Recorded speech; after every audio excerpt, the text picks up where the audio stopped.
हमारे आसपास जो लोग होते हैं ना, वो 4 प्रकार के लोग होते हैं। 4 प्रकार के। पहला प्रकार क्या है?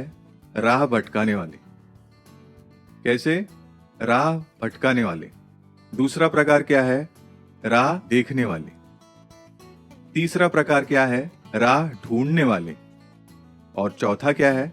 राह दिखाने वाले। ऐसे 4 टाइप के लोग हमारे आसपास होते हैं। आप जरा सोचकर देखिए। और उसमें ज्यादातर बुरे लोग ही होते हैं, यानी कि कौन? राह भटकाने वाले बहुत होते हैं। राह भटकाने वाले यानी कुछ गलत सलत चीजों की आपको आदत लगाते हैं। जरा भी असफलता मिली तो कहेंगे अरे फिक्र क्यों करते हो, चल मेरे साथ। कहाँ? पीने।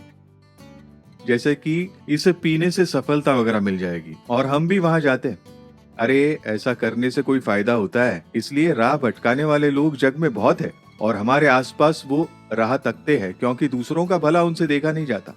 कैसे उसे नीचे खींच सकूं, कैसे उसे बर्बाद कर सकूं, ये विचार हमारे यहाँ बहुत लोग करते हैं, और ऐसा करने वाले लोग बहुत होते हैं। इसलिए ऐसे लोगों से हमें सावधान रहना है।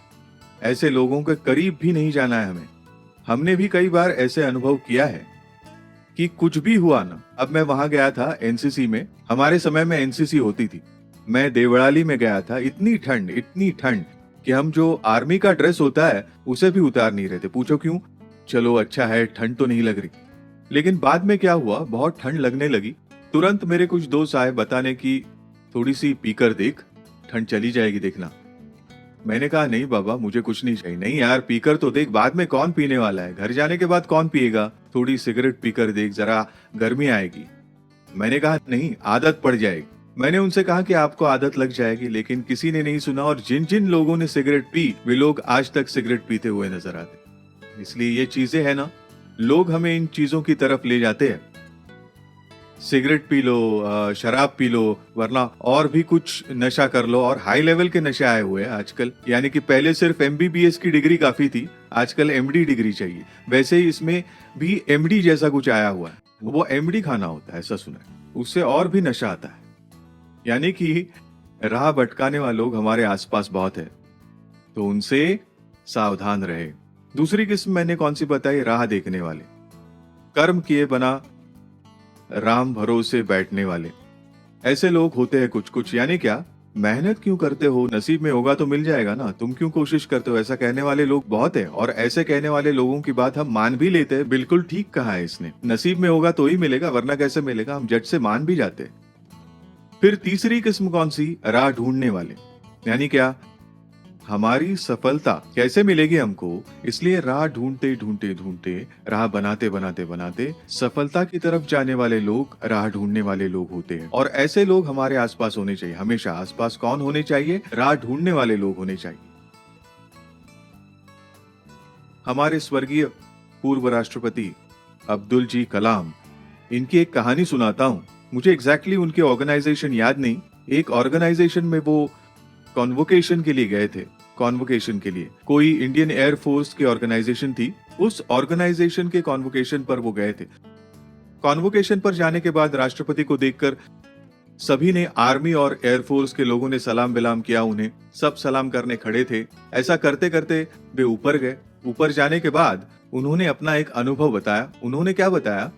इसी ऑर्गेनाइजेशन में मैंने एग्जाम दी थी, और मैं जब उसमें असफल रहा, मुझे असफलता मिली, तब मुझे इतना बुरा लगा कि क्या करे, अब आगे कुछ नहीं हो सकता इस असफलता की वजह से। लेकिन मैंने उस असफलता को हराया और मैं आगे बढ़ा, और आज मैं राष्ट्रपति बन गया हूं। मैं अगर आपकी परीक्षा पास कर लेता तो आप ही की तरह राष्ट्रपति को सलाम करने के लिए खड़ा होता। लेकिन आज मैं आपसे सलाम ले रहा हूं। इसका कारण क्या है? क्योंकि मैंने असफलता को हराया, राह ढूंढ निकाली, और मैं आगे बढ़ा। ऐसे लोगों का चरित्र पढ़ना चाहिए, क्योंकि संगत सिर्फ पर्सनल लोगों के साथ नहीं होती। संगत विचारों से आती है, किताबों से मिलती है, आजकल नेट से बहुत मिलती है। आजकल नेट से अनावश्यक चीजें सुनते हैं हम, लेकिन कुछ कुछ चीजें अच्छी भी होती है। वो एक अच्छी बात है कि मतलब अच्छे लोग, कोई अच्छा विचार है तो उसे झट से फॉरवर्ड कर देते। लेकिन मुझे सिर्फ एक बात का दुख है, जानते हो कौन सी? फॉरवर्ड बहुत जल्दी कर देते, आत्मसात नहीं करते।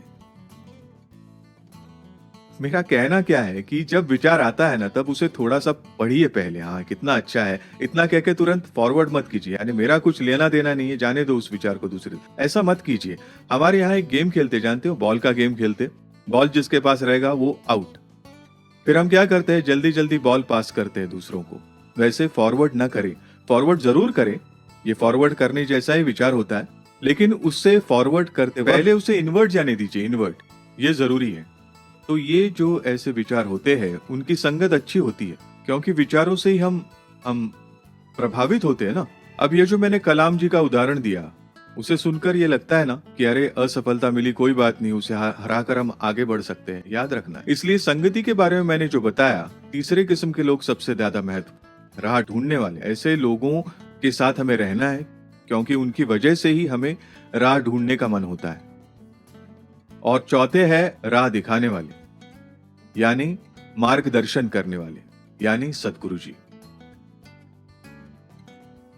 जो आपको राह दिखाते हैं कि इस राह से जाइए। सदगुरु जी ने मार्गदर्शन का क्या मतलब बताया है?